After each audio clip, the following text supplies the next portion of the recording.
ಸ್ನೇಹಿತರ welcome back to Mahi updates YouTube channel. ನಾನು ನಿಮ್ಮ ಮಹಿಗೌಡ ಮಾತಾಡ್ತಿರೋದು. ಗೃಹಲಕ್ಷ್ಮಿ ಯೋಜನೆಯ ಅಪ್ಡೇಟ್ಗೆ ತಮಗೆಲ್ಲರಿಗೂ ಆತ್ಮೀಯವಾದ ಸ್ವಾಗತ. ಇವತ್ತಿನ ಈ ವಿಡಿಯೋದಲ್ಲಿ ಗೃಹಲಕ್ಷ್ಮಿ ಯೋಜನೆಯ 12ನೇ ಕಂತು ಹಣ ಕುರಿತು ನಿಮಗೆ ಸಂಪೂರ್ಣವಾದ ಮಾಹಿತಿಯನ್ನು ಇವತ್ತಿನ ಈ ವಿಡಿಯೋದಲ್ಲಿ ತಿಳಿಸ್ಕೊಡ್ತೀನಿ. 12ನೇ ಕಂತು ಹಣ ಇದುವರೆಗೂ ಯಾರಿಗಾದರೂ ಬಂದಿದೆಯಾ, 12ನೇ ಕಂತು ಹಣ ಯಾವಾಗ ಬರುತ್ತೆ ಅಂತ ಹೇಳಿಬಿಟ್ಟು, ಆ್ಯಂಡ್ ಹಾಗೇನು ಲಕ್ಷ್ಮೀ ಹೆಬ್ಬಾಳ್ಕರ್ ಮೇಡಮ್ ಅವರು ಒಂದು ಸ್ಪಷ್ಟನೆಯನ್ನು ಕೊಟ್ಟಿದ್ದರು. ಒಟ್ಟಿಗೆ 4,000 ಹಣ ಜಮಾ ಮಾಡ್ತೀವಿ ಅಂತ ಹೇಳಿಬಿಟ್ಟು, ಯಾರಿಗೆ ಒಟ್ಟಿಗೆ 4,000 ಹಣ ಜಮಾ ಆಗುತ್ತೆ ಏನೋ ಅಂತ ಹೇಳಿಬಿಟ್ಟು ಇವತ್ತಿನ ಈ ವಿಡಿಯೋದಲ್ಲಿ ಸಂಪೂರ್ಣವಾದ ಮಾಹಿತಿಯನ್ನು ಕೊಡ್ತೀನಿ. ಅದಕ್ಕಿಂತ ಮುಂಚೆ ನಿಮಗೆ ಕೆಳಗಡೆ ಲೈಕ್ ಬಟನ್ ಕಾಣಿಸಿರುತ್ತೆ, ಲೈಕನ್ನು ಮಾಡಿ. ಆ್ಯಂಡ್ ಹಾಗೇನು ಸಬ್ಸ್ಕ್ರೈಬ್ ಬಟನ್ ಕಾಣಿಸಿರುತ್ತೆ, ಸಬ್ಸ್ಕ್ರೈಬನ್ನು ಮಾಡ್ಕೊಳ್ಳಿ. ಈ ಕೂಡಲೇ ಹೋಗಿ ಲೈಕು ಸಬ್ಸ್ಕ್ರೈಬನ್ನು ಮಾಡಿಕೊಂಡು ಇದೇ ಥರದ ಎಲ್ಲ ಹೆಚ್ಚಿನ ಅಪ್ಡೇಟ್ಸನ್ನು ಪಡ್ಕೊಳ್ಳಿ. ಆ್ಯಂಡ್ ಈಗಾಗಲೇ ಯಾರೆಲ್ಲ ಸಬ್ಸ್ಕ್ರೈಬ್ ಮಾಡಿ ಸಪೋರ್ಟ್ ಮಾಡ್ತಿದ್ದೀರಾ ಎಲ್ಲರಿಗೂ ನನ್ನ ಒಂದು ಹೃದಯಪೂರ್ವಕ ಧನ್ಯವಾದಗಳು. ಮೊದಲಿಗೆ ನೋಡಿ, ಗೃಹಲಕ್ಷ್ಮಿ ಯೋಜನೆಯ 12ನೇ ಕಂತು ಹಣ ಅಂದರೆ ಜುಲೈ ತಿಂಗಳ ಗೃಹಲಕ್ಷ್ಮಿ ಯೋಜನೆಯ ಹಣ ಯಾವಾಗ ಬರುತ್ತೆ ಅಂತ ಹೇಳಿಬಿಟ್ಟು ನೋಡಿ. ಇದಕ್ಕಿಂತ ಮುಂಚೆ ಲಕ್ಷ್ಮೀ ಹೆಬ್ಬಾಳ್ಕರ್ ಮೇಡಮ್ ಅವರು ಒಂದು ಸ್ಪಷ್ಟನೆಯನ್ನು ಕೊಟ್ಟಿದ್ದರು. ಜೂನ್ ತಿಂಗಳ ಹಣ ಜುಲೈ ತಿಂಗಳಲ್ಲಿ ಬಿಡುಗಡೆ ಮಾಡಬೇಕಿತ್ತು. ಕೆಲವೊಂದಿಷ್ಟು ಟೆಕ್ನಿಕಲ್ ಇಶ್ಯೂಸ್ ಇರೋದ್ರಿಂದ ಜುಲೈ ತಿಂಗಳಲ್ಲಿ ಬಿಡುಗಡೆ ಮಾಡೋದಕ್ಕೆ ಆಗಲಿಲ್ಲ. ಹಾಗಾಗಿ ಜೂನ್ ತಿಂಗಳ ಹಣ ನಾವು ಆಗಸ್ಟ್ ತಿಂಗಳಲ್ಲಿ ಬಿಡುಗಡೆ ಮಾಡಿದ್ವಿ. ಆ್ಯಂಡ್ ಹಾಗೇನು ಜುಲೈ ತಿಂಗಳ ಹಣ ನಾವು ಆಗಸ್ಟ್ 25ನೇ ತಾರೀಕು ಮೇಲೆ ಆದರೆ ಬಿಡುಗಡೆ ಮಾಡ್ತೀವಿ ಅಂತ ಹೇಳಿದರು.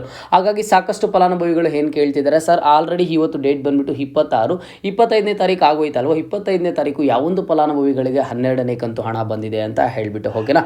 ನೋಡಿ, ನಾವು ಮಾಡಿದಂತಹ ಸರ್ವೆ ಪ್ರಕಾರ, ಸರ್ವೆ ಅಂತ ಅಂದರೆ ನಾವೊಂದು ಫೋಲನ್ನು ಇಟ್ಟಿದ್ವಿ, 12ನೇ ಕಂತು ಹಣ ಯಾರಿಗೆ ಬಂದಿದೆ ಯಾರಿಗೆ ಬಂದಿಲ್ಲ ಅಂತ ಹೇಳಿಬಿಟ್ಟು ಪ್ರತಿಯೊಂದು ಫಲಾನುಭವಿನೂ ಹೇಳ್ತಿರೋದು ನಮಗೆ ಗೃಹಲಕ್ಷ್ಮಿ ಯೋಜನೆಯ 12ನೇ ಕಂತು ಹಣ ಆದರೆ ಬಂದಿಲ್ಲ ಅಂತ ಹೇಳಿಬಿಟ್ಟು. ಯಾವೊಂದು ಜಿಲ್ಲೆಯ ಫಲಾನುಭವಿಗೂ ಇದುವರೆಗೂ ಗೃಹಲಕ್ಷ್ಮಿ ಯೋಜನೆಯ 12ನೇ ಕಂತು ಹಣ ಆದರೆ ಬಂದಿಲ್ಲ. ಓಕೆನಾ. ಯಾಕಂತಂದರೆ ಸರ್ಕಾರದ ಕಡೆಯಿಂದ 12ನೇ ಕಂತು ಹಣ ಆದರೆ ಬಿಡುಗಡೆ ಮಾಡಿಲ್ಲ. ನೋಡಿ, ಲಕ್ಷ್ಮೀ ಹೆಬ್ಬಾಳ್ಕರ್ ಮೇಡಮ್ ಅವರು ಕೊಟ್ಟಿರುವಂತಹ ಒಂದು ಅಪ್ಡೇಟ್ಸ್ ಪ್ರಕಾರ ಮೇಡಮ್ ಅವರು ಹೇಳಿದ್ದು, ಗೃಹಲಕ್ಷ್ಮಿ ಯೋಜನೆಯ 12ನೇ ಕಂತು ಹಣ ಬಂದು ನಾವು ಆಗಸ್ಟ್ 25ನೇ ತಾರೀಕು ಮೇಲೆ ಬಿಡುಗಡೆ ಮಾಡ್ತೀವಿ ಅಂತ ಹೇಳಿಬಿಟ್ಟು. ಅಂದರೆ ಆಗಸ್ಟ್ 25ನೇ ತಾರೀಕು ಮೇಲೆ ಬಿಡುಗಡೆ ಮಾಡ್ತೀವಿ ಅಂತ ಹೇಳಿದರೆ ಅಂತ ಅಂದರೆ ನೆನ್ನೆ ಸಂಡೇ ಇತ್ತು, ಹಾಲಿಡೇ ಇತ್ತು, ಇವತ್ತಾದರೂ ಬಿಡುಗಡೆ ಆಗ್ಬೋದು ಅಥವಾ ನಾಳೆನಾದರೂ ಬಿಡುಗಡೆ ಆಗ್ಬೋದು. ಯಾವಾಗ ಕನ್ಫರ್ಮ್ ಆಗುತ್ತೆ 12ನೇ ಕಂತು ಹಣ ಬಿಡುಗಡೆ ಆಗಿದೆಯಾ ಇಲ್ವಾ ಅಂತ ಹೇಳಿಬಿಟ್ಟು ಅಂತ ಅಂದರೆ ಸರ್ಕಾರದ ಕಡೆಯಿಂದ ಒಂದು ಅಫಿಷಿಯಲ್ ಆಗಿ ಇನ್ಫಾರ್ಮೇಷನ್ ಆದರೂ ಬರಬೇಕು. ಇಲ್ಲ ಅಂತ ಅಂದರೆ ಇಲ್ಲಿ ಫಲಾನುಭವಿಗಳ ಬ್ಯಾಂಕ್ ಖಾತೆಗಳಿಗಾದರೂ ಹಣ ಜಮಾ ಆಗಬೇಕು. ಓಕೆನಾ. ನೀವು ಅಲ್ಲಿಯ ತನಕ ವೆಯ್ಟ್ ಮಾಡಲೇಬೇಕಾಗುತ್ತಾ.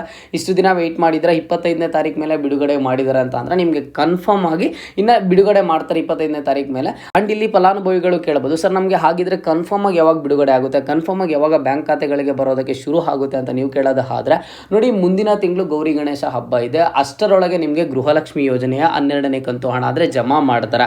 ಫಲಾನುಭವಿಗಳು ಯಾರು ತಲೆ ಕೆಡಿಸ್ಕೊಳ್ಳೋದಕ್ಕೆ ಹೋಗಬೇಡಿ. ಬಟ್ ಸದ್ಯಕ್ಕೆ ಗೃಹಲಕ್ಷ್ಮಿ ಯೋಜನೆಯ 12ನೇ ಕಂತು ಹಣ ಇನ್ನೂ ಸಹ ಯಾರಿಗೂ ಬಂದಿಲ್ಲ. ಆ್ಯಂಡ್ ಫಲಾನುಭವಿಗಳು ಒಂದು ಕನ್ಫರ್ಮ್ ಅನ್ನು ಮಾಡಿ, ನಿಮಗೆ ಗೃಹಲಕ್ಷ್ಮಿ ಯೋಜನೆಯ 12ನೇ ಕಂತು ಹಣ ಇದುವರೆಗೂ ಬಂದಿದೆಯಾ ಇಲ್ವಾ, ಆ್ಯಂಡ್ ಹಾಗೇನು ನೀವು ಯಾವ ಜಿಲ್ಲೆಯವರು ಅನ್ನೋದನ್ನು ಕಮೆಂಟ್ ಬಾಕ್ಸ್ ಮೂಲಕ ತಿಳಿಸ್ಕೊಡಿ.